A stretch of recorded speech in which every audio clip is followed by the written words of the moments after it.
আসসালামু আলাইকুম ওয়া রাহমাতুল্লাহি ওয়া বারাকাতুহু। আজকের রাতটা একটু ভিন্ন। আজ বিজোড় রাত, আর আজ জুমার রাত। কিছুক্ষণ আগে বারান্দায় গিয়ে দাঁড়ালাম। শীতল হাওয়া বইছে, উপরে নিস্তব্ধ সুন্দর আকাশ।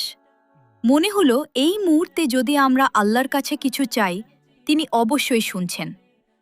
তাই সবার কাছে আমার একটি ছোট অনুরোধ। আপনারা যদি আমাকে ভালোবাসেন অথবা ঘৃণা করেন, আমি যদি কখনো আপনার উপকারে এসে থাকি অথবা অজান্তে কষ্ট দিয়ে থাকি, তাহলে দয়া করে আমার নাম ধরে একটু দোয়া করবেন।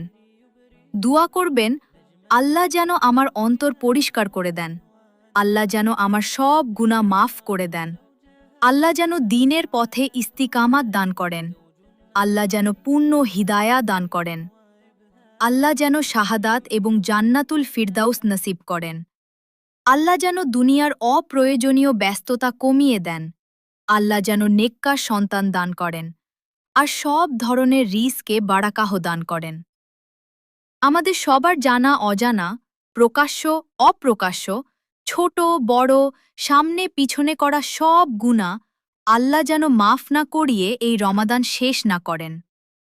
উম্মার মুক্তির জন্য দোয়া করবেন, মজলুমদের জন্য দোয়া করবেন, আর সেই অংশটার জন্য দোয়া করবেন যারা হয়তো উম্মার সবচেয়ে অগ্রবর্তী কিন্তু একই সাথে সবচেয়ে অবহেলিত, সবচেয়ে মজলুম এবং সবচেয়ে ভুল বোঝাবুঝির শিকার।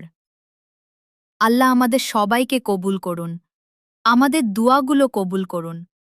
ওয়াসসালামু আলাইকুম ওয়া রাহমাতুল্লাহি ওয়া বারাকাতুহু।